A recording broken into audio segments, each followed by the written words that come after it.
Hey guys, welcome back to the channel. Today we're going to be talking about Hercules Tools from Harbor Freight. Specifically today about the Hercules 4.5 inch angle grinder. Now normally I talk pretty highly about these tools, and the main reason for this video is my boss was tired of paying big money for name brand grinders and burning them up in 6 months. You know, they just weren't holding up for him. So this is where I come in. I said, well, why don't you go to Harbor Freight and buy you a whole pile of them for half the price? And even if we do burn them up in 6 months, you're not going to be out that much money. You know, I've had good luck out of them, so you should too. Well, unfortunately, he didn't even get to burn it up. Didn't last long enough to burn up, and I'm going to show you why. It's one simple little flaw that I feel like Hercules should be able to improve on.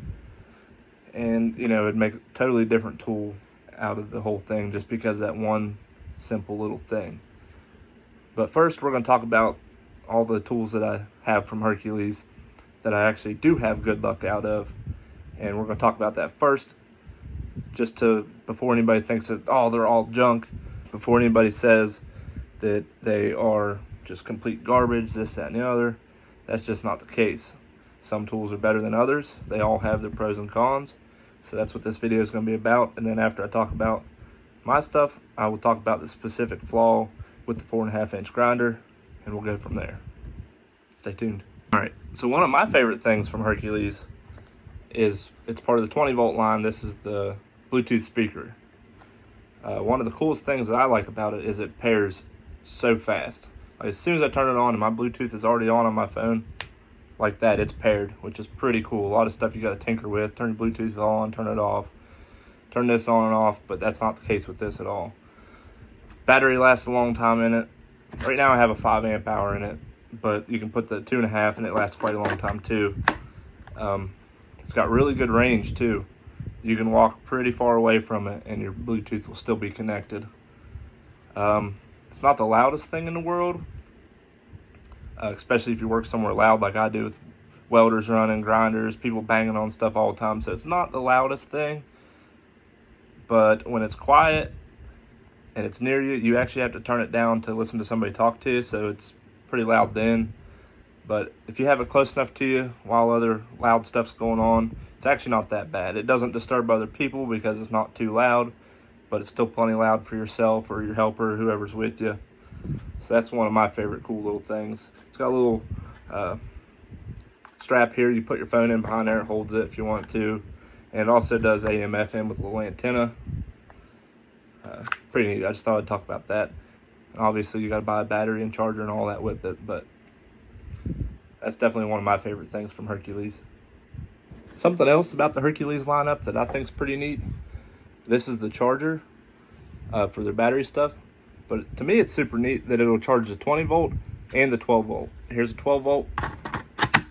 Snaps in there just like that. Or if you have 20 volt tools, same charger. I think that's pretty cool. It charges pretty quick. I don't know, exactly how long or anything like that, but if I run a battery dead, this one's charged way before I ever need it.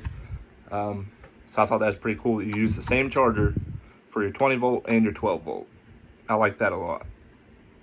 All right, if you're like me and you do your own mechanicing on stuff, you'd probably like something like this. This is the 12 volt 3/8 drive impact.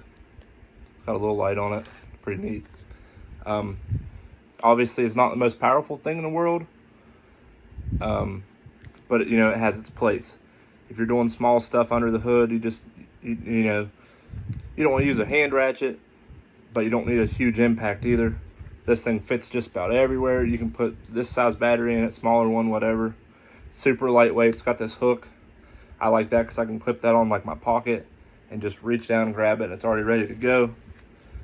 It's got enough power to break free pretty much anything within reason. These tools have their place. You're not going to break lug nuts on a 3500 Ram or something with this. That's just not where it belongs. But I've had good luck out of this. It works really awesome when you don't want to lug the huge impact down there. So I really like using that. Here's another neat one. This is the 3/8 drive extended long reach ratchet. It works really good for example, if you're working on the front of the engine, like a timing cover, a water pump, or something like that, you can put your socket on there and you can reach right down in there between the radiator and your engine. You can buzz stuff out with it. You can change direction, everything like that. As far as brake-free power on it, I mean, I can't say that it's got a lot. I don't know. But you can, break stuff free with it, or even break stuff free with a regular ratchet and still reach this down there and run it out the rest of the way. Or if you're putting something on, get it started and run it in with this, tighten it up by hand, make sure it's snug. But it has its place. It's definitely an awesome tool. The head on it's kind of fat. It's kind of hard to get into certain places, especially by the time you put your socket on there. It's not that compact anymore. But they do make a 1/4-inch version of this, which I'm going to buy shortly. But my local Harbor Freight doesn't have one in stock. But the 1/4-inch drive, it's a little bit thinner. You can definitely get into tighter places and stuff with it. So yeah, I'm definitely going to buy it too. And like I said, this is also a 12-volt line. Definitely a neat little tool. I've used it a good bit. You can see it's pretty scuffed up and stuff. So far so good on this one. All right, now we have the 1/2-inch. They call this the compact impact.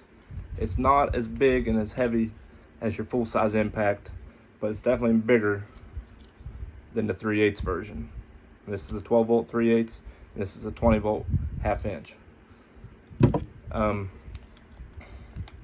It works really well for what I use it for. And actually, I don't remember the torque specs on it for sure, but I did actually break free lug nuts with it. I wouldn't use it all the time for that. I would definitely get the big one specifically for that reason. But this is good to have around because it's compact, but you still have your 1/2-inch drive. It's got plenty of power. It has little settings here. You can change the settings on it. It's got like a 1, 2, 3 different speed settings and things like that. Of course, I don't know if I told you this before, all of your batteries have a little gauge on there showing you how much power you got left in them. But same thing with this one. It definitely has its place. You're not going to be busting lug nuts off of a forklift every day with it and stuff like that. But it's definitely good to have around because it's not that huge, big, heavy impact that you got to lug around. But it still has some pretty good kick to it. I really like using this. I've had good luck out of it. It's been used and abused. It's pretty scuffed up.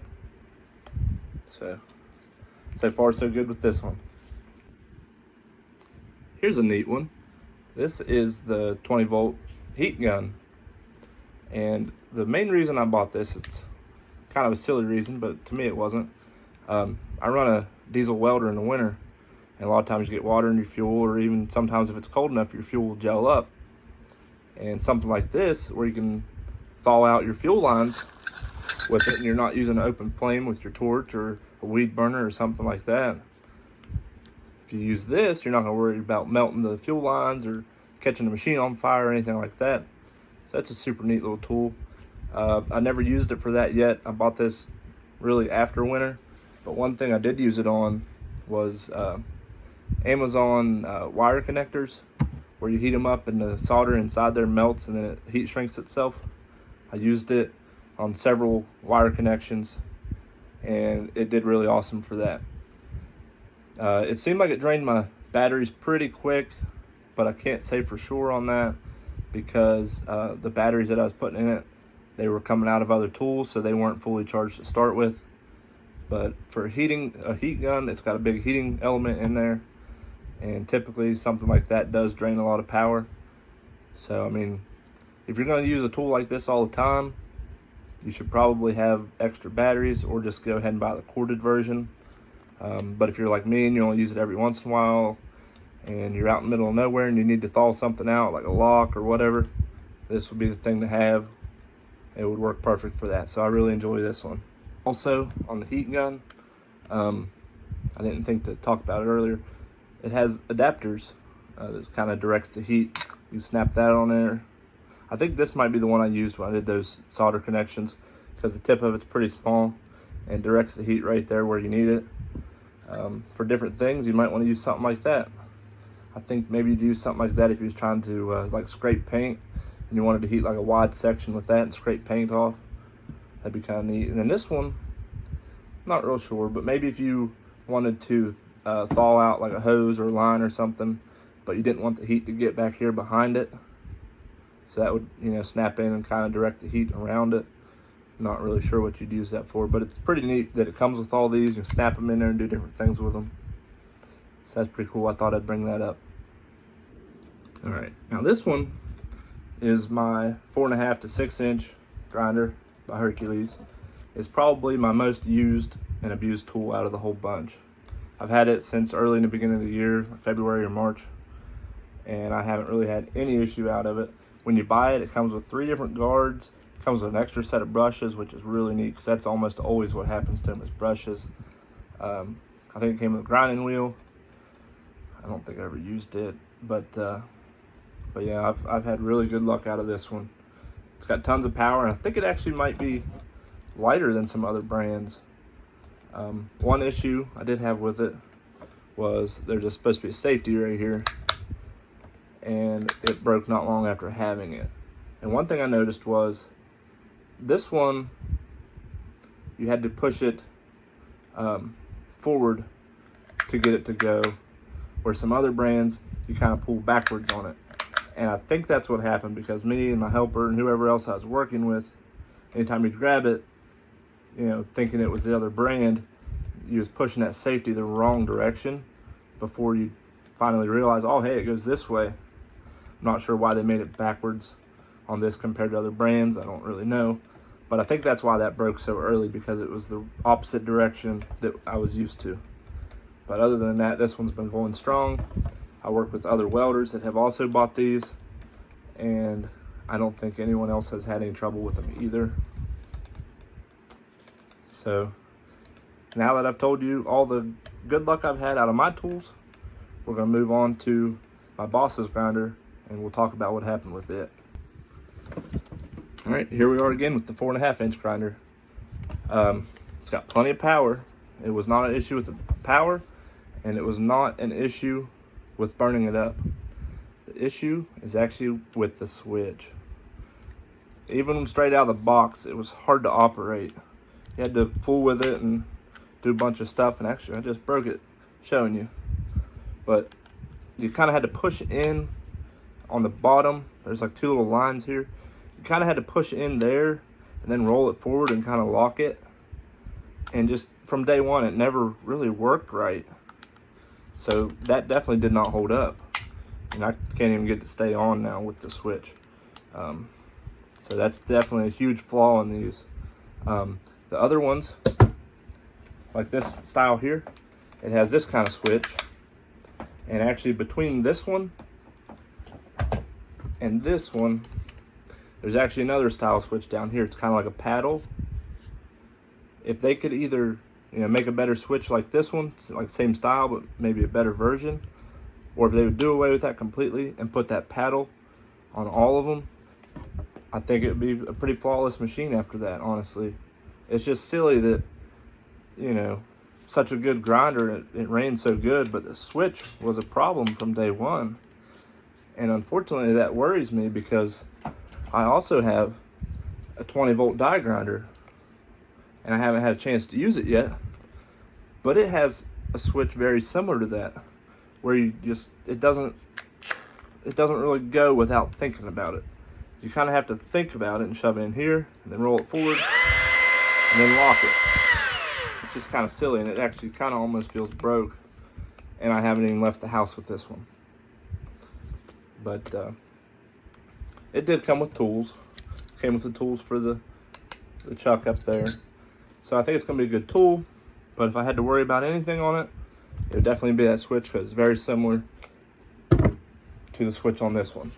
So Hercules, if you can figure out that switch or do away with this completely and use just the paddle only, that might be the way to go on these, because it's kind of sad, honestly, that you didn't even get a chance to destroy it. You know, a stupid little switch broke within just a few weeks, you know.